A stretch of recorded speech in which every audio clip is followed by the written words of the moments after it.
Hello everyone, welcome to Chetan Bharat Learning. हम कल की क्लास में हमने रिवोल्ट ऑफ 1857 देखा था। टॉपिक लंबा हो रहा था। यूजुअली मैं ये जो पेजेंट एंड ट्राइबल रिवोल्ट्स वाला टॉपिक है उसी के साथ करवा देता हूँ, लेकिन हमेशा जैसे ना कन्फ्यूजन सी रहती है। अगर साथ में करवा दो तो क्लास बहुत लंबी हो जाती है एंड लास्ट के आधे पौने घंटे में बच्चों का इंटरेस्ट खत्म हो जाता है। पहले ही इतना कुछ पढ़ लिया होता है रिवोल्ट के बारे में। स्टैंड अलोन इसे करवाओ तो इतना इंपॉर्टेंट, मतलब इतना बड़ा टॉपिक नहीं है, छोटा सा टॉपिक है। तो लेकिन मैंने डिसाइड किया कि ये वाला टॉपिक हम सेपरेटली ही करेंगे। कल की क्लास में हमने रिवोल्ट ऑफ 1857 के सारे एस्पेक्ट्स देख लिए थे। आज हम पेजेंट एंड ट्राइबल रिवोल्ट्स को देखेंगे।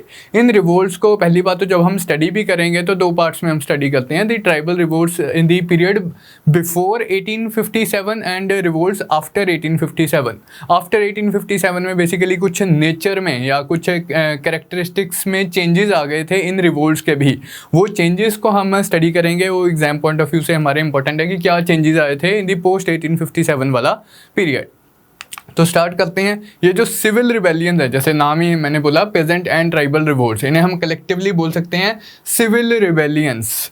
तो कुछ rebellions they were led by the peasants, peasant leaders थे या peasants themselves, they were leading these revolts. Some of these revolts were exclusively led by tribals, जो forested regions में हमारी tribes रहती थी। उन्होंने ब्रिटिश रूल की कंडीशंस के अगेंस्ट रिबेल किया।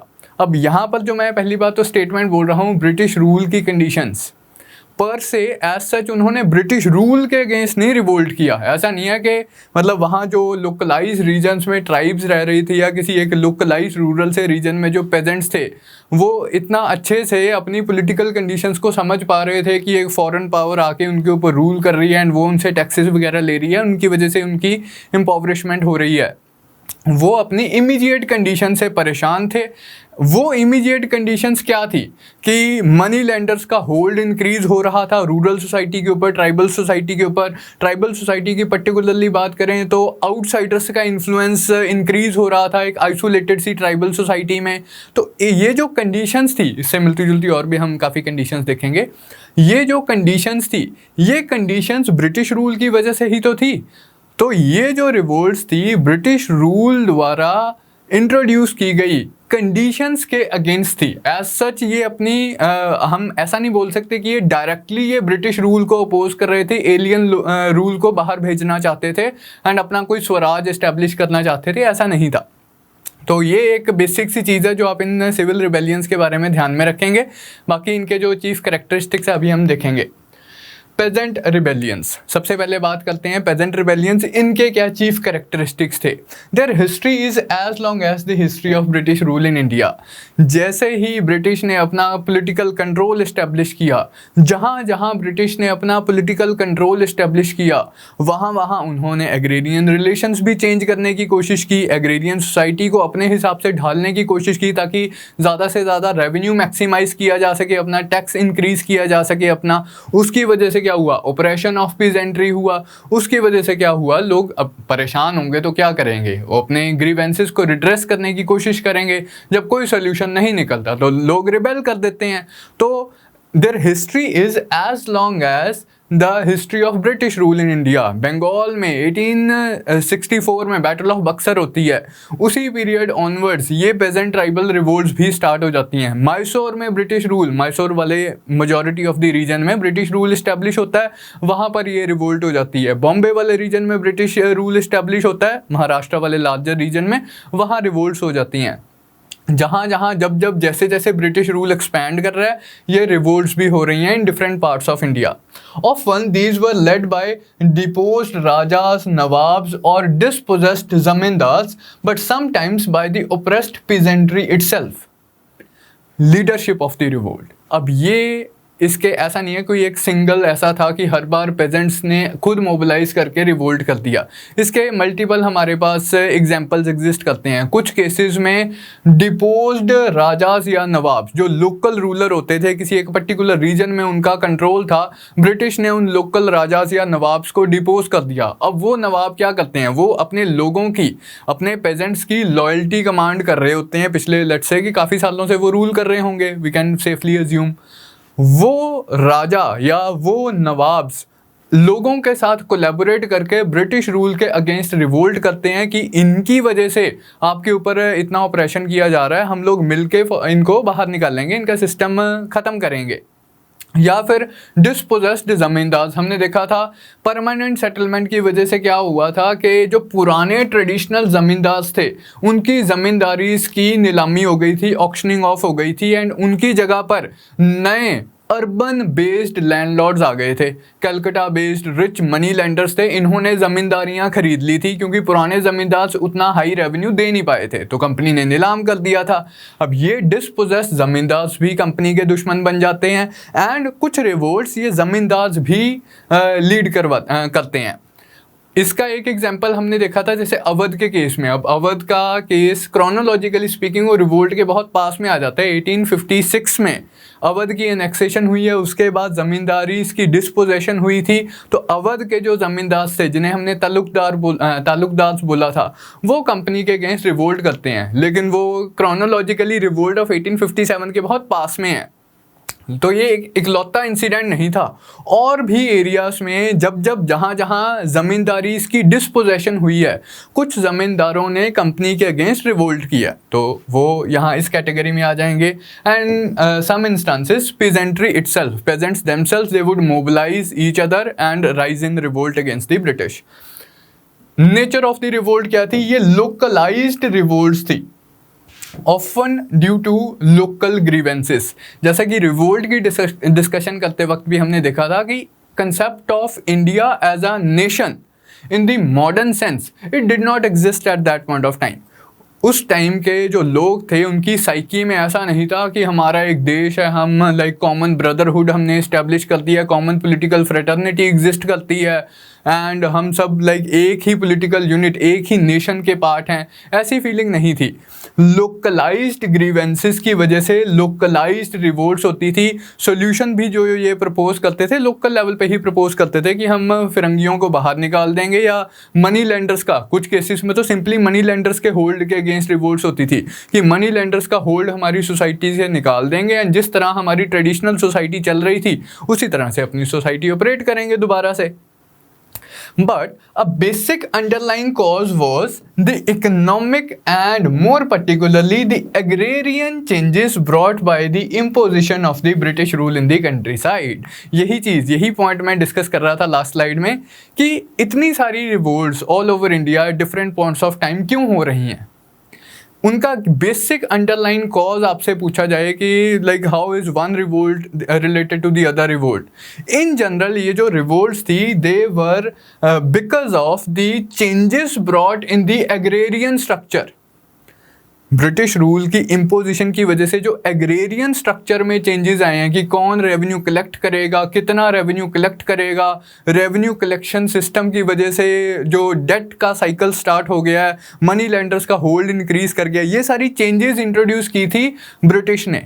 Changes in the agrarian relations brought about by the British, that was the underlying cause of these peasant revolts.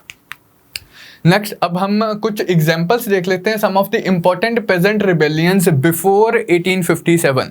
अब ऐसा चाहिए कोई एग्जॉस्टिव सी लिस्ट नहीं है, तो बहुत ज़्यादा नंबर ऑफ रिवोल्ट्स हुई हैं। हम कुछ इम्पॉर्टेंट रिवोल्ट्स के रिगार्डिंग मैंने यहाँ स्लाइड्स में इंफॉर्मेशन इंक्लूड की है। ये इन्फॉर्मेशन तो हमें पता होनी चाहिए, हम कोशिश करें कि इस इन्फॉर्मेशन को हम याद रखें। हालांकि कुछ बच्चे कह देते हैं कि यार सर ये भी आप बहुत ज़्यादा आपने करवा दिया है, याद नहीं रह रहा, लेकिन मैं एडवाइस करूँगा कि ये जो हम क्लास में टॉपिक्स कवर कर रहे हैं, क्लास में रिवोल्ट्स वगैरह कवर कर रहे हैं, इनके आप कोशिश करना कि नाम याद रख सको। बाकी जो लास्ट स्लाइड में हमने इंपॉर्टेंट फीचर्स डिस्कस किए हैं वो तो आपने याद रखने ही रखने हैं। Rangpur rebellion of 1783। अब 1783 है, अभी बंगाल वाले रीजन में कंट्रोल इस्टेब्लिश किए ज़्यादा टाइम नहीं हुआ, सिर्फ अभी क्या 64 में बक्सर हुई थी, तो 20 साल ही हुए हैं। तो ईस्टर्न इंडिया में नॉर्थ बंगाल वाले रीजन में ये रिबेलियन होती है, द रंगपुर रिबेलियन। एंड यहाँ कोई एज सच जमींदार्स नहीं थे, कोई डिपोज राजास या नवाब्स नहीं थे. Peasants themselves mobilised each other and they rose in revolt against the British. किसानों ने खुद ही, उनकी सेल्फ मोबिलाइजेशन थी एंड उन्होंने रिवोल्ट किया अगेंस्ट द ब्रिटिश. किन चीज़ों के अगेंस्ट थे? अब ये हम देखेंगे कि यूजुअली हर रिवोल्ट में सिमिलर या सेम सी ही चीज़ें होंगी. Against high revenue demand and corruption. एक तो कंपनी के ऑफिशियल्स हाई रेवेन्यू डिमांड करते थे, फिर करप्शन भी बहुत थी, ऐसे इलीगल गिफ्ट्स वगैरह मांगते रहते थे. तो इस तरह की चीज़ों के अगेंस्ट रंगपुर रिबेलियन होता है 1783 में. Then Dewan Velu Thampi revolt of 1805. ये वेल्लू थम्पी कौन थे? ये ट्रेवनकोर स्टेट के दीवान थे. जब कंपनी बहुत ज़्यादा प्रेशर डालने लग जाती है ट्रेवनकोर के राजा के ऊपर, ट्रेवनकोर के लोगों से ज़्यादा टैक्स लिया जाए, तो उस चीज़ के अगेंस्ट के दीवान जो होते हैं, प्राइम मिनिस्टर होते हैं स्टेट के, वो रिवोल्ट करते हैं. Dewan Velu Thampi revolt of 1805. Who was he? He was the Diwan of Travancore. It was against the excessive subsidy demands of East India Company. 1805 है. लॉर्ड वेलेस्ली ने अपना सब्सिडियरी अलायंस का सिस्टम इंट्रोड्यूस कर दिया हुआ है, जिस केस में क्या होता था कि राजा प्रॉमिस करता था कि मैं आपको कुछ सब्सिडी दूंगा in exchange for security. East India company अपने कुछ ट्रूप्स स्टेशन करेगी, राजा उन ट्रूप्स की पेमेंट के लिए सब्सिडी देगा ईस्ट इंडिया कंपनी को. अब कंपनी ने क्या किया? राजा के ऊपर प्रेशर बनाना स्टार्ट कर दिया, और सब्सिडी दो और सब्सिडी दो. उसकी वजह से अब लोगों के ऊपर ऑपरेशन हो रहा था. तो इस चीज़ के अगेंस्ट जो प्राइम मिनिस्टर ऑफ ट्रेवनकोर होते हैं वेल्लू थम्पी, वो रिवोल्ट करते हैं 1805 में. नेक्स्ट है पाइका रिबेलियन ऑफ 1817. इसकी मैंने कल भी रेफरेंस लिया था. उड़ीसा वाले रीजन में ये रिवोल्ट होती है एंड उड़ीसा सरकार कहती है कि इस रिवोल्ट को हमें first war of national independence declare कर देना चाहिए. Central government was also positively inclined, लेकिन मतलब अभी वही चल रहा है. रिवोल्ट ऑफ 1857 के लिए ही हम वर्ड यूज़ करते हैं. तो उड़ीसा में leader of this revolt was Bakshi Jagabandhu. ये जहाँ जहाँ मैं कोशिश करूँगा जो एग्ज़ाम पॉइंट ऑफ व्यू से इंपॉर्टेंट नाम हो, मैं यहाँ पर इंक्लूड करूँगा. जैसे ऊपर वाले में यहाँ पर मैंने नाम नहीं इंक्लूड किया, तो आप सेफली एक्सक्लूड कर सकते हो. यहाँ पर वेल्लू थम्पी का तो नाम आप याद रखोगे ही. यहाँ पर पाइका रिबेलियन के लीडर थे बख्शी जगबंधु. अब ये किसके अगेंस्ट थी? This was against the confiscation of rent free lands of Paika warriors. अब पाइका लोकल रीजन की वॉरिंग क्लास होती थी. तो उन ज़मानों में मिडीवल टाइम्स में ऐसा ट्रेडिशन सा ही था कि सोल्जर्स को, वॉरिंग क्लासेस को रेंट फ्री लैंड्स दे देते थे. लैंड्स के थ्रू पेमेंट दे दी जाती थी, सैलरी, कैश सैलरी नहीं दी जाती थी, पर्टिकुलरली रीजनल किंगडम्स में. तो ब्रिटिश ने क्या किया? अपना कंट्रोल इस्टेब्लिश करने के बाद ये जो पाइका वॉरियर्स थे, इनकी रेंट फ्री लैंड्स को कन्फिस्केट करना स्टार्ट कर दिया, इनके ऊपर टैक्स इम्पोज करना स्टार्ट कर दिया. इसके अगेंस्ट अब ये पाइका रिबेलियन होती है, जिसके लीडर होते हैं बख्शी जगबंधु 1817 उड़ीसा में. नेक्स्ट है फ़कीर या सन्यासी रिवोल्ट. अब ये तो लाइक बहुत ही प्रोट्रैक्टेड सी रिवोल्ट थी and immediately the moment British establish their control over Bengal, ये रिवोल्ट स्टार्ट हो गई थी. बिट्स एंड पीसीस में आइसोलेटेड केसेस होते रहे एंड काफ़ी लंबे टाइम तक ये रिवोल्ट चली है. तो इसमें religious leader, sannyasis and fakirs, Hindus and Muslim religious leaders, wandering ascetics, they also played an important role. इन्होंने इन लोगों को उकसाया to rise in revolt against the British. Reason उसका वही था कि ब्रिटिश समझते थे कि ये जो सन्यासीज हैं या फ़कीर्स हैं, ये law and order problem create करते हैं. ये ना तो कोई टैक्स देते हैं. अब ये जहाँ दे वर वॉन्डरिंग असैटिक्स, एक जगह से दूसरी जगह जाते थे, एक गांव से दूसरी जगह जाते थे. जहाँ भी ये जाते थे लोग इनसे मिलते थे, सन्यासी से, फ़कीर से मिलने के लिए आते थे, कुछ चढ़ावा दे जाते थे, गिफ्ट्स वगैरह दे जाते थे. अब उन गिफ्ट्स के लिए traditionally they were not supposed to pay any taxes on those gifts या टैक्सेस ऑन दोज इनकम्स. लेकिन ब्रिटिश सरकार इनकी एक्टिविटीज़ को चेक कर रही थी, इन्हें फोर्स कर रही थी कि आप टैक्स भी पे करो, एंड इनकी अदरवाइज भी एक्टिविटीज़ को कंट्रोल करना चाहती थी. तो इन्होंने रिवोल्ट की खुद भी एंड लोगों को भी उकसाया to rise in revolt against the British. Eastern India में ये रिवोल्ट होती है, बंगाल वाले रीजन में ही. So the sannyasis and fakirs, they were religious wanderers and reason for the revolt was the restrictions imposed by the colonial government on their activities. अब ये जो सन्यासी एंड फकीर रिबेलियन है, बंकिम चंद्र चैटर्जी का शायद आप लोगों ने नाम सुना हो, जिनका फेमस प्ले था आनंद मठ। आनंद मठ, यहीं से हमने हमारा जो नेशनल सॉन्ग है वंदे मातरम, वो यहाँ से हमने लिया। तो आनंद मठ was based on Bankim Chandra Chatterjee का जो प्ले था आनंद मठ, इट वॉज बेस्ड ऑन सन्यासी एंड फकीर रिबेलियन। ठीक है, नेक्स्ट है पागलपंथी रिवोल्ट ऑफ 1825-33। पागलपंथी, अब ये अलग तरीके से नहीं आपने लेना, मतलब Pagalpanthi, this was the religious sect that was started by Tipu Shah. तो ये रिवोल्ट करते हैं अगेंस्ट ब्रिटिश सरकार, against the high revenue demand and unjust laws of the British सरकार। तो हर केस में हम देख रहे हैं, अगर हम कॉज देखें स्पेसिफिक रिबेलियन का भी, तो ऐसा कोई ग्रेवली स्पेसिफिक सी कोई चीज़ नहीं है, जनरल सी वही बातें हैं। Because of the high revenue demand, because of the restrictions imposed by the colonial government, because of the influence of the outsiders, इन्हीं चीज़ों के अगेंस्ट पीपल रिवोल्ट कर रहे हैं in different parts of India. Pagalpanthi revolt 1825-33 में north Bengal वाले region में leader थे इसके टीपू शाह एंड करीम शाह। मोपला रिबेलियन, ये अब मालाबार वाले रीजन में, केरला वाले रीजन में ये रिबेलियन होती है एंड काफ़ी इसकी भी लंबी सी हिस्ट्री है। पहली बार 1840s में ये रिवोल्ट होती है, देन 1870s में फिर से प्रॉब्लम क्रिएट हो जाती है एंड इवन 1920s में जब नॉन कोऑपरेशन मूवमेंट चल रही होती है, उस टाइम पे भी मोपलाज की रिबेलियन होती है। क्या मालाबार वाले रीजन में कुछ प्रॉब्लम्स क्रिएट होती हैं। अब बेसिक अंडरलाइंग रीजन क्या है इस मोपला रिबेलियन का? एक्चुअली इस रीजन में मोपलास क्या कौन थे? मोपलास वर मुस्लिम पेजेंट्स। ये रह रहे थे अंडर हिंदू जन्मी जमींदार। जो जमींदार थे इस रीजन के, मालाबार रीजन के, वो हिंदू थे, जिन्हें बोला जाता था जन्मी लैंडलॉर्ड्स। हिंदूज बाय रिलीजन दे वर हिंदूज। जो पेजेंट्स थे जिन्हें बोला जाता था मोपलास, दे वर मुस्लिम बाय रिलीजन। तो इस पर्टिकुलर रिबेलियन में रिलीजन का भी थोड़ा सा तड़का लग गया। अब ब्रिटिश ने इस चीज़ को किस तरह से देखा कि Muslims are rising in revolt against Hindus. Hindu zamindars, अब ऑफ कोर्स अगर वो जमींदार्स थे तो they were supported by the colonial government as well. Zamindars लोगों को ऑप्रेस कर रहे थे, पेजेंट्स को ऑप्रेस कर रहे थे। Pageants they were rising in revolt against zamindars. था तो ये इकोनॉमिक इशू, लेकिन रिलीजन के तड़के की वजह से ऐसा लगा कि हिंदूज मुस्लिम्स को ऑप्रेस कर रहे हैं and Muslims are rising against Hindus. तो इकोनॉमिक प्रॉब्लम के ऊपर सुपर इम्पोज हो जाता है हमारा रिलीजियस प्रॉब्लम। तो ये revolt over and over again इस रीजन में डिस्टर्बेंसेस होते हैं एंड हर केस में of course rebellion was ultimately suppressed. लेकिन the colonial government it came out in support of Hindu jenmi landlords against Muslim Moplah peasants. तो ये कुछ इंपॉर्टेंट पेजेंट रिवोल्ट्स थी इन प्री 1857 पीरियड। अब हम अगर ट्राइबल अपराइजिंग्स की बात करें तो यहाँ पर कुछ यूनिक फीचर्स क्या थे ट्राइबल अपराइजिंग्स के, ओवर एंड अबव जो पेजेंट अपराइजिंग्स के केस में हमने जनरल सी बातें की।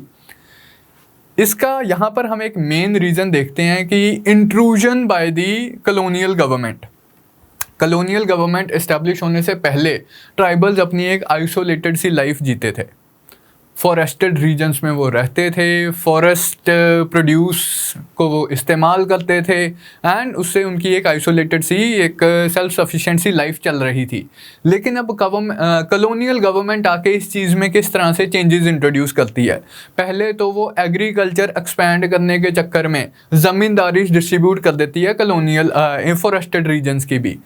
उससे क्या हो गया कि ज़मींदार्स ने अपना कंट्रोल इस्टेब्लिश कर लिया इन रीजन्स में। अब वहाँ जो ट्राइबल्स रह रहे थे कुछ शिफ्टिंग कल्टीवेशन परफॉर्म करते थे, झूम जिसे हम बोलते हैं कि स्लैश एंड बर्न कल्टीवेशन, कि एक पोर्शन ऑफ फॉरेस्ट को आग लगा दी, then we moved on to कुछ साल वहाँ पर एग्रीकल्चर की। जब वहाँ की फर्टिलिटी चली गई तो हम डिफरेंट किसी प्लॉट ऑफ लैंड पे चले जाएंगे, वहाँ के जंगलों को आग लगा दी, काट दिया या आग लगा दी झाड़ियों को, एंड वहाँ पर एग्रीकल्चर परफॉर्म कर ली। कुछ साल वहाँ पर एग्रीकल्चर परफॉर्म की, जब तक लैंड फर्टाइल है हम एक तीसरे प्लॉट ऑफ लैंड पे चले गए। तो इस तरह की वो शिफ्टिंग कल्टीवेशन परफॉर्म करते थे। कॉलोनियल गवर्नमेंट की वजह से इससे रिसोर्सेज का नुकसान हो रहा था, जंगल डिस्ट्रॉय हो रहा था, and timber was an important resource at that point of time. Ship building के लिए, रेलवेज के लिए, फर्नीचर के लिए, अदरवाइज कंस्ट्रक्शन एक्टिविटीज़ के लिए timber was greatly valued. British सरकार चाहती थी कि इस रिसोर्स के ऊपर मैक्सिमम कंट्रोल इस्टेब्लिश किया जाए, तो इसलिए भी वो शिफ्टिंग कल्टीवेशन के अगेंस्ट थे। अभी एनवायरमेंटलिज्म इतना पॉपुलर नहीं हुआ था, आज की डेट में तो हम शिफ्टिंग कल्टीवेशन को अपोज करते हैं एनवायरमेंटल फैक्टर्स की वजह से।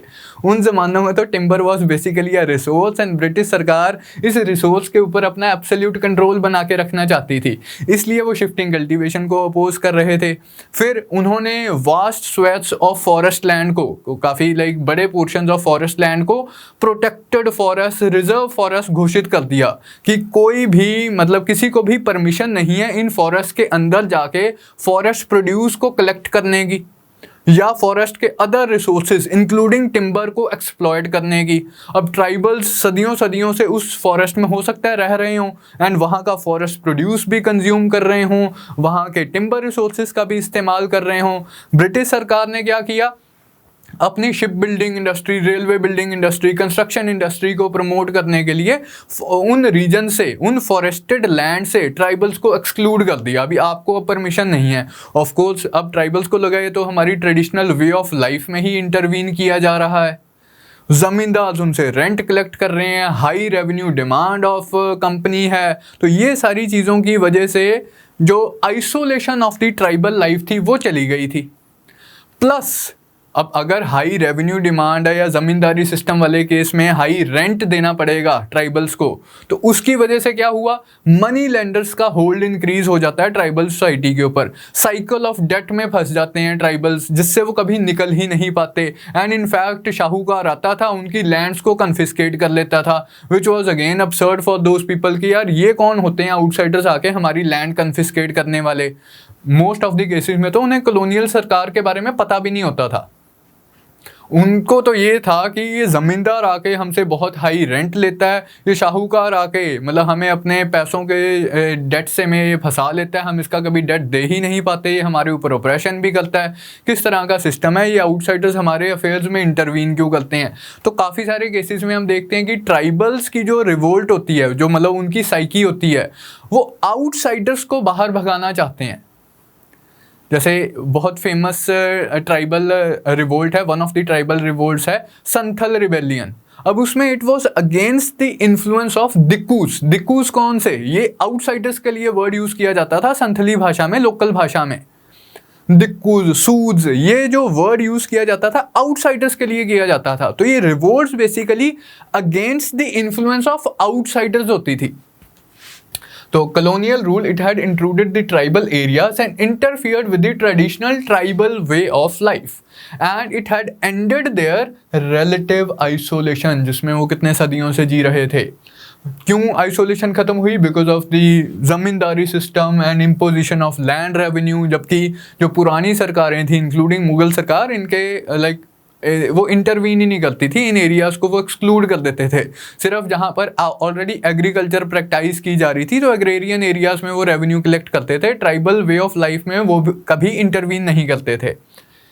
अब इसकी वजह से क्या हुआ, जैसा हमने डिस्कस किया, influence of money lenders and traders आ गया ट्राइबल सोसाइटी के ऊपर। उसकी वजह से इन टर्न क्या हुआ, it used to lead to dispossession of land. अगर आपने टाइम पे अपना लोन वापस नहीं किया तो मनी लेंडर तो आपकी लैंड कन्फिस्केट कर लेगा। Dispossession of land, restrictions on access to forest, जिसकी मैं बात कर रहा था। सरकार अब फॉरेस्ट रिसोर्सेज को, टिम्बर रिसोर्सेज को प्रिजर्व करने की कोशिश करती है। Restrictions on access to forest, forest products and shifting cultivation. Influx of Christian missionaries, अब ये एक रिलीजियस कारण था।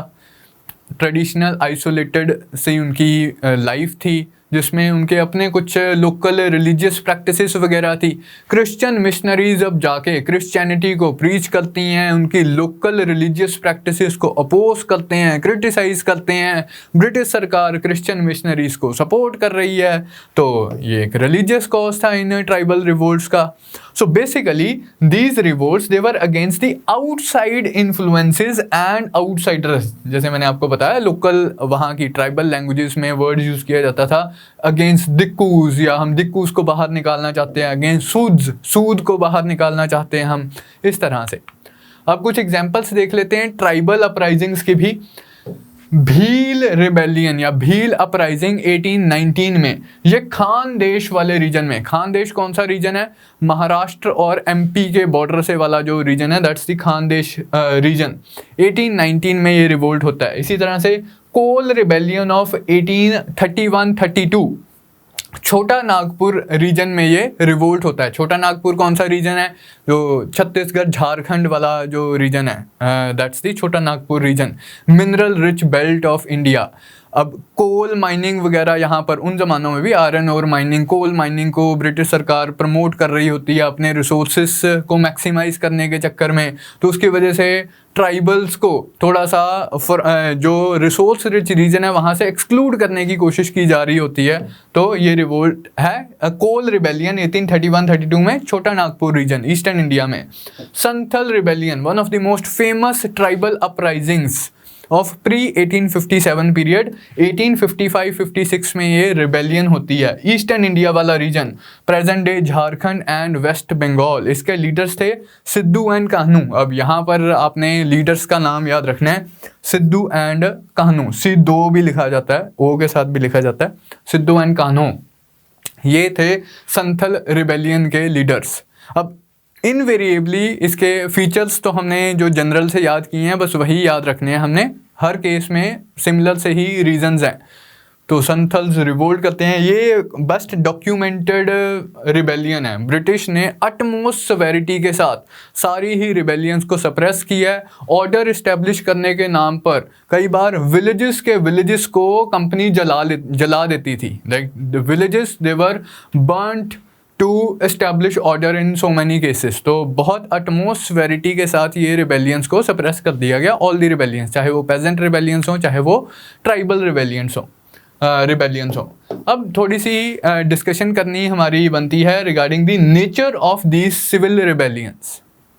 अब ये डिबेटेबल सा इशू क्यों है, क्योंकि इसमें मतलब दो व्यू पॉइंट्स हैं। एक तो कहते हैं, मतलब एक स्कूल क्या कहता है, एक व्यू पॉइंट क्या कहता है कि these rebellions they were basically local law and order problem. Localise region में लोगों के कुछ ग्रीवेंसेस थे, अपने ग्रीवेंसेस को रिड्रेस करने के चक्कर में वो एक वायलेंट सोल्यूशन निकालते हैं, वो रिवोल्ट कर देते हैं। ब्रिटिश सरकार, ये जो लॉ एंड ऑर्डर ख़राब हुआ होता है, लॉ एंड ऑर्डर सिचुएशन ख़राब हुई होती है इस रिबेलियन की वजह से, ब्रिटिश सरकार उस ऑर्डर को दोबारा से री इस्टेब्लिश करने के लिए उन रिबेलियंस को सप्रेस कर देती है with a very heavy hand. So these local peasants and tribals they were represented as, इस व्यू पॉइंट में ये जो व्यू पॉइंट रखते हैं लोग, वो कहते हैं कि यार ये तो सैवेजेस हैं, ये बैकवर्ड लोग हैं, ये मॉडर्न इन्फ्लुएंसेस के अगेंस्ट, ये मॉडर्न इन्फ्लुएंसेस को एक्सेप्ट ही नहीं कर पा रहे हैं अपनी लाइफ में। ब्रिटिश सरकार तो पॉजिटिव इन्फ्लुएंसेस लेके आ रही थी, मॉडर्न कैपिटलिस्टिक सिस्टम इंट्रोड्यूस कर रही थी, ये बैकवर्ड लोग इस चीज़ को समझ ही नहीं पाते हैं, ये सिविलाइजिंग इन्फ्लुएंसेस को रेजिस्ट कर रहे हैं। जो वो क्रिश्चियन मिशनरीज इनके रिलीजियस प्रैक्टिसेस को अपोज कर रहे थे, वो अपने हिसाब से कह रहे थे कि हम तो इन्हें सिविलाइज करने की कोशिश कर रहे हैं, लेकिन ये सैवेजेस हैं जो हमारे सिविलाइजिंग इन्फ्लुएंसेस को रेजिस्ट कर रहे हैं। ये था लाइक एक हम कह सकते हैं अपोलोजिस्ट ऑफ द कंपनी। जो ब्रिटिश व्यू पॉइंट था वो ये था। ऑन द अदर हैंड कुछ नेशनलिस्ट हिस्टोरियंस कहते हैं भाई आप इन सिविल रिबेलियंस को इस तरह से ना देखो कि ये local law and order problem है, rather they represent the pre history of modern nationalism. Modern nationalism जिसे हम बोलते हैं कि ये पोस्ट 1857 फिनोमिना है। ऐसा नहीं है ना कि one day we got up from the sleep and हमने रियलाइज़ किया कि हम सब तो एक सिंगल नेशन के मेंबर्स हैं, हम सब एक सिंगल भारतीय हैं, एक सिंगल नेशन के मेंबर्स हैं। उसकी कुछ फॉर्मेटिव स्टेप्स रहे होंगे, धीरे धीरे करके ये रियलाइजेशन आई होगी हम में।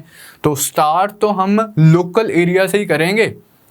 तो दीज जो दूसरा व्यू पॉइंट है वो कहते हैं कि these civil rebellions they represent the pre history of modern nationalism.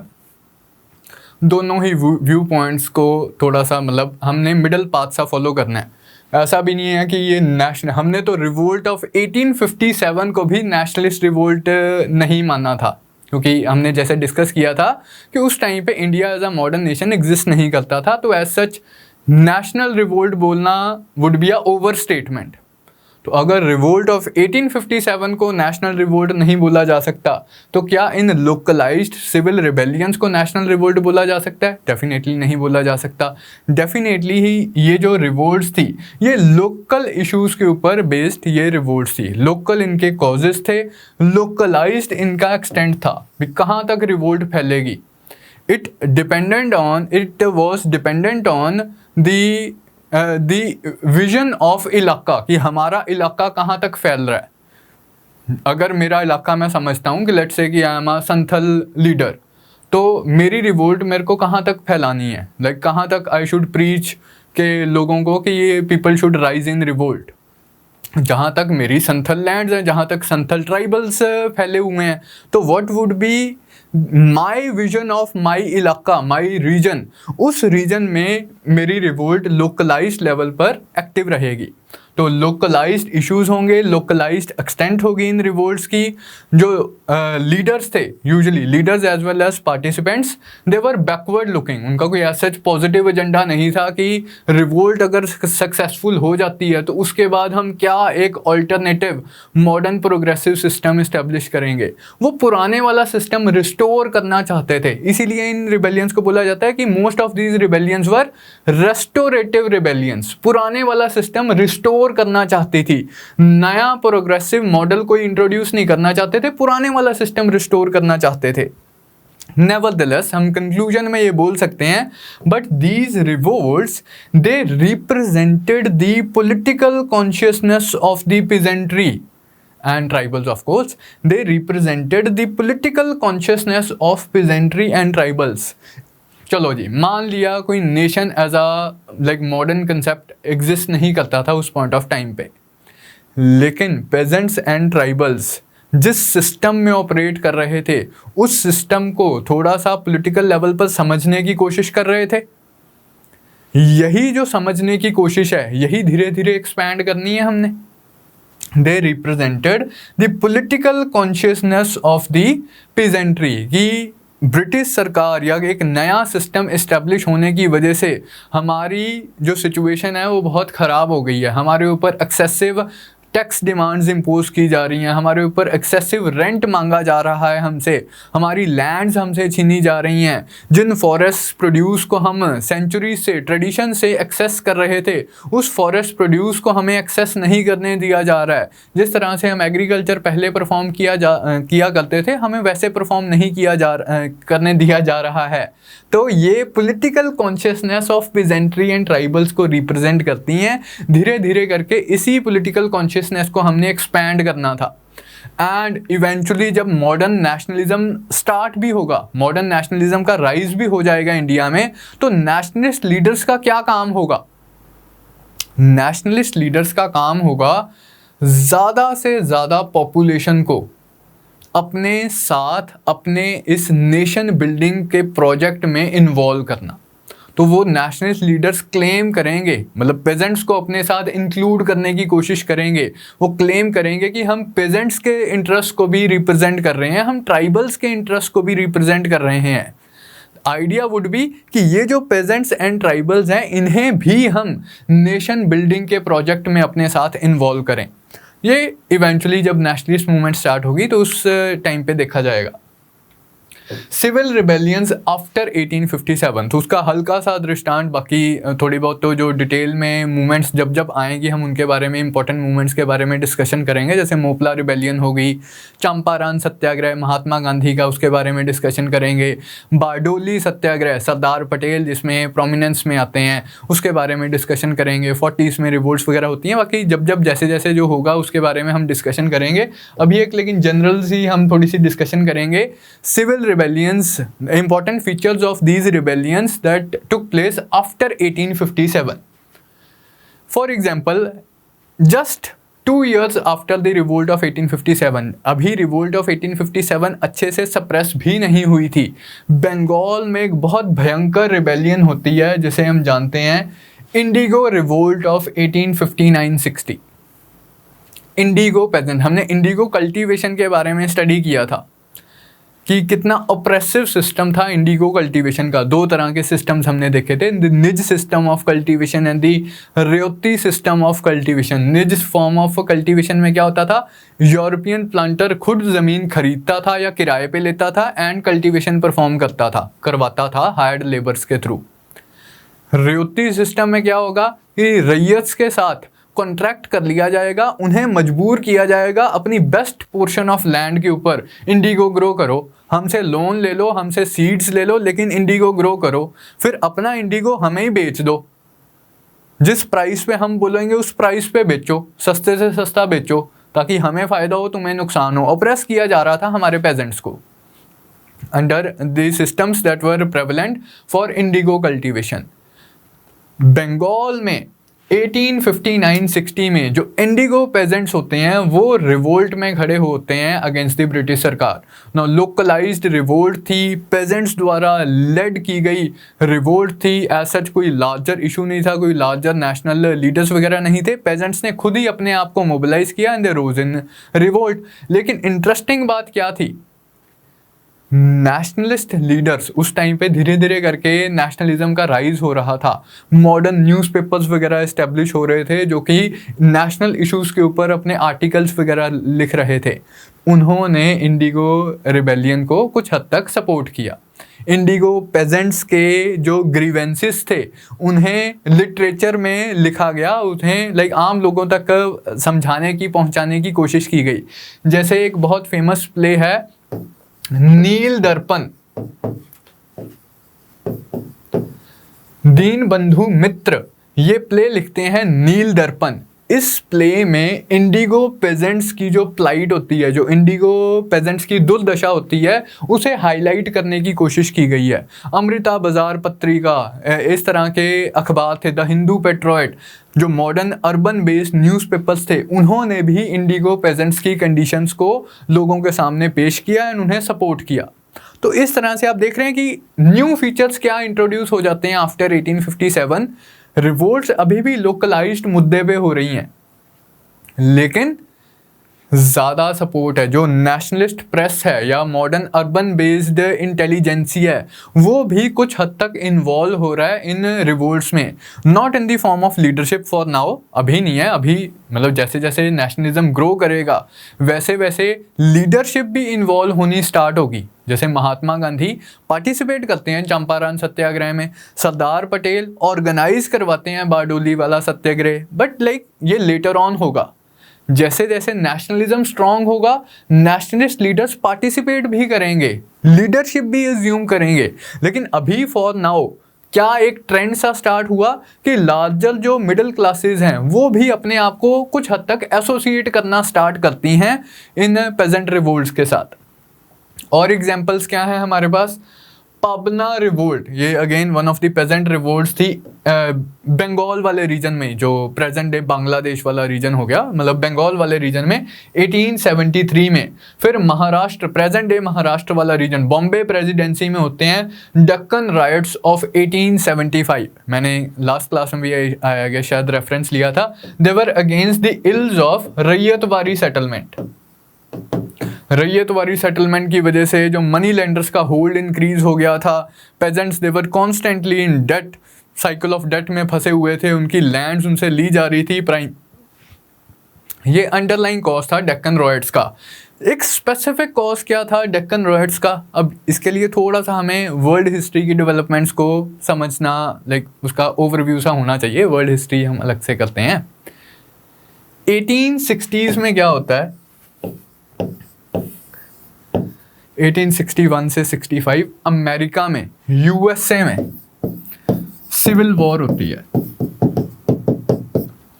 USA में सिविल वॉर होती है।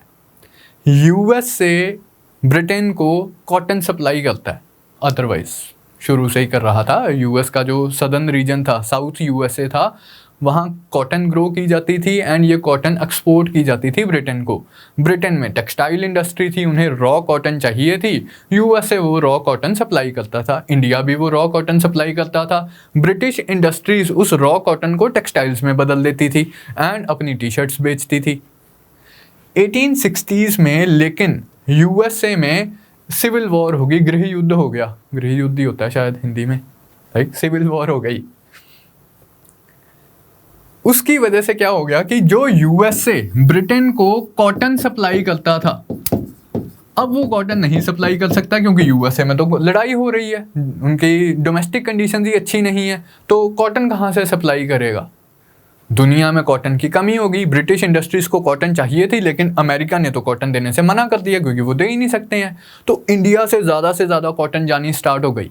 इंडिया में कॉटन के प्राइसेस भी इंक्रीज कर जाते हैं, लो भी लो और लो, हमसे ले लो लेकिन थोड़ा सा रेट हम ज़्यादा लेंगे। 1865 में अमेरिकन सिविल वॉर ख़त्म हो जाती है। जो सिविल वॉर 61 में स्टार्ट हुई होती है 65 में ख़त्म हो जाती है। अब यूएसए फिर से कॉटन सप्लाई कर सकता है, अब यूएसए फिर से कॉटन सप्लाई कर सकता है। अब इंडिया वाली कॉटन की इतनी ज़्यादा ज़रूरत नहीं है, तो जो प्राइसेस राइज हुए थे वो फॉल करना स्टार्ट कर देते हैं। अब तुम्हारी कॉटन की इतनी ज़्यादा ज़रूरत नहीं है, मतलब ज़रूरत डेफिनेटली है लेकिन उतनी नहीं है जितनी मतलब अमेरिकन सिविल वॉर में ज़रूरत थी। प्राइसेस क्रैश कर जाते हैं, डिमांड फॉल कर जाती है। उसकी वजह से अगेन अब जो फार्मर्स, महाराष्ट्र वाला रीजन आपको पता ही है, it is known for growing cotton. जो फार्मर्स कॉटन बेच के अपना घर चला रहे थे, अगर प्राइस फॉल कर जाएगा, डिमांड फॉल कर जाएगी, उनका कॉटन बिकेगा नहीं उस प्राइस पे, उनका घर कैसे चलेगा, वो अपना टैक्स कैसे दे पाएंगे। उसकी वजह से क्या होगा, मनी लेंडर्स का होल्ड इंक्रीज हो जाएगा। मनी लेंडर्स अपना उन्हें लोन दे देंगे, लोन भी वो कहाँ से रीपे कर पाएंगे, उनकी ज़मीनें छीन ली जाएंगी। तो it led to riots, Deccan riots of 1875। तो ब्रिटिश सरकार ने कुछ हद तक तो लॉ एंड ऑर्डर को कंट्रोल करने की कोशिश की, मिलिटरीली सप्रेस करने की कोशिश की। बाकी अंडरलाइन कॉजेज़ को समझते हुए कुछ इन्होंने लीगल मेजर्स भी लिए। डेक्कन एग्रीकल्चरिस्ट रिलीफ एक्ट भी पास होता है to address some of the demands of Deccan peasants. तो डेक्कन रॉयट्स ऑफ 1875 आप देख रहे हो कि चाहे वर्ल्ड हिस्ट्री से रिलेटेड कुछ इसके कॉजेस रहे हों इमीडिएटली, लेकिन पेजेंट्स को क्या तंग कर रहा था कि मनी लेंडर्स का होल्ड इंक्रीज हो रहा है, हमारी ज़मीनें हमसे छीनी जा रही हैं। इन रिवोल्ट्स में भी वही वाला जो पॉइंट मैंने आपको इंडिगो रिवोल्ट के केस में बताया था कि there was some association of middle class intelligentsia, urban educated middle class intelligentsia with these revolts. जो हमारे अखबार हैं वो इन्हें सपोर्ट करते हैं, कुछ लीडर्स हमारे urban based leaders in revolts को सपोर्ट करते हैं। एंड ये रिवोल्ट्स के जो पार्टिसिपेंट्स होते हैं वो लीगल प्रोसेसेस का भी इस्तेमाल करते हैं, कोर्ट्स का दरवाज़ा खटखटाते हैं, जस्टिस डिमांड करते हैं ब्रिटिश सरकार से। तो इस तरह से थोड़ी थोड़ी मॉडर्नाइज हो रही है हमारी ये पेजेंट एंड ट्राइबल रिवोल्ट्स भी। Champaran Satyagraha of 1917, Bardoli movement of 1928, 1940s में इम्पोर्टेंट पेजेंट मूवमेंट्स होती हैं तेलंगाना वाले रीजन में, तेभागा मूवमेंट बंगाल वाले रीजन में, एंड ट्रावनकोर मूवमेंट केरला वाले रीजन में। थोड़ी सी वॉयलेंट पेजेंट रिबेलियंस होती हैं, क्या इनके फीचर हैं वो हम 1840s वाले पीरियड में देखेंगे। तो these are some of the examples of peasant revolts in the post 1857 period. इसी तरह से some of the important tribal revolts after 1857। इसमें से मोस्ट इम्पॉर्टेंट जो रिवोल्ट आप जिसके बारे में याद रखेंगे दैट्स दी मुंडा रिवोल्ट या फिर मुंडा उलगुलन। संथल हूल प्री 1857 वाले पीरियड में, मुंडा उलगुलन पोस्ट 1857 वाले पीरियड में। ये झारखंड वाले रीजन में एक्टिव होती है एंड लीडर होते हैं इसके बिरसा मुंडा। ये ऑफ कोर्स जो अंडरलाइन कॉज तो स्टिल सेम ही है, लेकिन बिरसा मुंडा कहते हैं कि हम एलियन सरकार को बाहर भगाएंगे, क्वीन विक्टोरिया का पुतला बना के उसके ऊपर तीर कमान चलाते रहते हैं। जो मुंडा पेजेंट्स वगैरह होते हैं, ट्राइबल्स होते हैं, उन्हें लीड करते हैं अगेंस्ट द रिवोल्ट। ये कहते हैं कि अपना हमारा एक नया हम रिलीजन इस्टेब्लिश करेंगे, बिरसाइट रिलीजन इस्टेब्लिश कर देंगे, हम अपनी एक इंडिपेंडेंट स्टेट इस्टेब्लिश कर लेंगे, हमने ये गोरी सरकार को बाहर भेजना है। बस्तर रिबेलियन 1910 में सेंट्रल इंडिया वाले रीजन में होती है। इसी तरह से वर्ली रिवोल्ट 1940 में महाराष्ट्र वाले रीजन में होती है। तो जस्ट कुछ नाम है, आप याद रख सकते हैं। इसमें जैसे मुंडा रिवोल्ट वेरी वेरी इंपॉर्टेंट है, आप याद रखेंगे। हो जा भाई, मुंडा रिवोल्ट 1899-1900 वाले पीरियड में लीडर थे इसके बिरसा मुंडा। ट्राइबल रिवोल्ट्स के क्या चीफ फीचर्स थे, वो जो आपसे मैं डिस्कशन कर रहा हूँ कि मॉडर्न इंटेलिजेंसिया इन्वॉल्व था या कुछ प्रेस वगैरह भी, जो हमारी इंडियन प्रेस थी वो भी इन्वॉल्व थी, लीगल प्रोसेसेस का इस्तेमाल किया गया, वो एक बार देख लेते हैं। New trend visible in the post 1857 period, increasing understanding of the colonial relations, laws and the colonial context। Pre 1857 वाले पीरियड में ज़्यादा हमारे पेजेंट्स को या ट्राइबल्स को अंडरस्टैंडिंग नहीं थी कि यार चेंज हुआ क्या है, ये मनी लेंडर हमारे अंदर हमें इतना ज़्यादा लोन्स क्यों दे रहा है, इतना इसका इन्फ्लुएंस क्यों है, ज़मींदार क्यों हमसे टैक्स डिमांड कर रहा है। उन्हें इस बात से तो प्रॉब्लम थी कि ज़मींदार हमसे रेंट मांग रहा है, लेकिन ये नहीं समझ थी कि ज़मींदार तो बस एक प्यादा है बड़े सिस्टम में। पोस्ट 1857 वाले पीरियड में जैसे जैसे हम 1947 की तरफ बढ़ते हैं, we see increasing understanding of colonial relations, laws and the colonial context, कि जिस कंटेक्स्ट में, जिस कॉलोनियल सिस्टम में ये सारी चीज़ें हो रही थी उसकी बेटर अंडरस्टैंडिंग थी। Use of legal means to address their grievances, government also tried to redress the grievances through legal means and mechanisms. Both ways ये चीज़ ट्रू थी। Peasants and this would be more true for peasant revolts, peasants ने भी legal means का इस्तेमाल किया अपनी grievances को एड्रेस करने के लिए। कोर्ट्स में केस वगैरह डाला कि ऐसा कैसे हो सकता है। जैसे कनाल कॉलोनी प्रोटेस्ट हुई थी 1907 में पंजाब वाले रीजन में, वहाँ पर उन्होंने कोर्ट्स में केस किया कि ब्रिटिश सरकार ऐसा कैसे कर सकती है, दिस इज़ इलीगल। उनका जब केस अपहोल्ड किया गया तो ऑफकोर्स ब्रिटिश सरकार ने भी रिस्पॉन्ड किया लीगल मीन्स के थ्रू। पेजेंट्स के जो रिवोल्ट्स थे उन्होंने भी लीगल मीन्स का इस्तेमाल किया अपने ग्रीवेंसेस को एड्रेस करने के लिए। ब्रिटिश सरकार के रिस्पॉन्स में मैंने आपको बताया, जैसे डेक्कन एग्रीकल्चरिस्ट रिलीफ एक्ट पास होता है 1875-76 में डेक्कन रॉयट्स के केस में। इसी तरह से रेंट एक्ट 10 होता है, एक बहुत इंपॉर्टेंट एक्ट होता है 1859 या 60 वाले रीजन में। भाई सालों सूलों को मैं आप देख रहा हूँ कमेंट्स में आप थोड़ा ज़्यादा सीरियस हो जाते हो, इतना ज़्यादा सीरियसली नहीं लेना होता सालों को, चीज़ समझनी होती है, एक आधा साल ऊपर नीचे चलता होता है। हिस्ट्री मैंने सारी उम्र हिस्ट्री में बिताई है, इतना टेंशन नहीं होता साल का। 15 अगस्त 1947 गलत नहीं करना, वो डेट याद रखनी है। रेंट एक्ट 10 ऑफ 1859 है शायद। अब इसमें क्या था कि कोई जैसे ऑक्यूपेंसी राइट्स इस्टेब्लिश किए थे, ब्रिटिश सरकार ने ये वाला एक्ट पास किया था against the ills that were prevalent eight that point of time, कि अगर कोई जैसे ज़मींदारी सिस्टम था, ज़मींदार का हमने किया था टेनेंट्स एट विल थे, जिसका दिल करेगा ज़मींदार को उसका बोरिया बिस्तरा उठा के बाहर फेंक देगा कि मेरी ज़मीन है तू बाहर चल। वो बंदा हो सकता है कि अपने पिछले 4 जनरेशन्स थे उसी प्लॉट ऑफ लैंड को कल्टीवेट कर रहा हो, लेकिन ज़मींदार मालिक है, उसने बाहर निकाल दिया। इस चीज़ को एड्रेस करने के लिए ब्रिटिश सरकार ये वाला एक्ट पास करती है, रेंट एक्ट 10। इस एक्ट में ब्रिटिश सरकार कहती है कि अगर कोई पेजेंट 12 साल तक एक प्लॉट ऑफ लैंड को कल्टीवेट कर रहा है तो उसे एज सच इतना सिंपल नहीं है कि उसका बोरिया बिस्तरा उठा के बाहर फेंक दिया। इतना सिंपल नहीं है कि बस ज़मींदार का दिल किया और उसने बोरिया बिस्तरा उठा के बाहर फेंक दिया। तो उसके लिए कुछ legal means and legal procedures follow करने पड़ेंगे। तो लीगल मीन्स का इस्तेमाल किया जा रहा है ग्रीवेंसेस को एड्रेस करने के लिए, रिड्रेस करने के लिए। तो दोनों तरफ से ही use of legal means to address their grievances, government also tried to redress their grievances through legal means and mechanisms.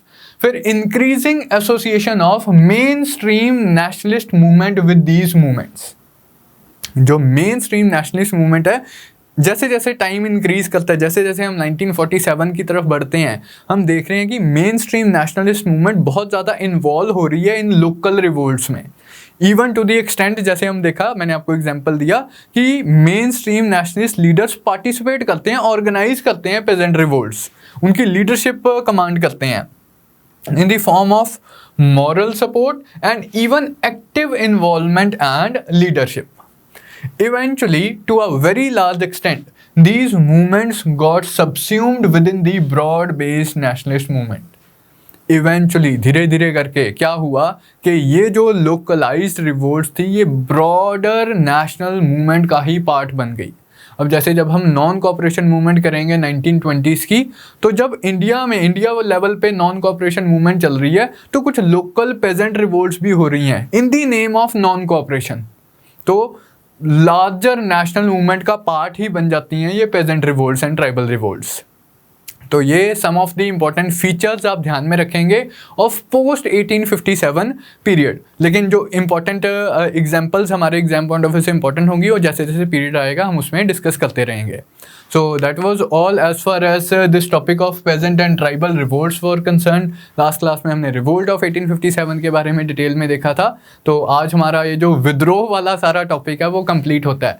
Next class में हम स्टार्ट करेंगे the rise of modern nationalism in India. Ideological basis क्या था rise of nationalism का, plus practical plane पे, practical level पे कौन सी मूवमेंट्स, कौन सी एसोसिएशंस बनी, ultimately leading to formation of Indian National Congress. So that is all as far as today's class was concerned. I hope you would have enjoyed the class. Thank you from my side. Hi, अगर आपको ये lecture पसंद आया तो हमारे channel को subscribe कीजिए. और अगर आप यूपीएससी 2021 के प्रीलिम्स के लिए सीरियस हैं तो हमारा क्रैश कोर्स जरूर ज्वाइन कीजिए. कोर्स की डिटेल्स आपको हमारी वेबसाइट, जिसका लिंक डिस्क्रिप्शन सेक्शन में होगा, उस पर मिल जाएंगी. नहीं तो आप हमें कॉल कर सकते हैं नीचे दिए गए नंबर पर.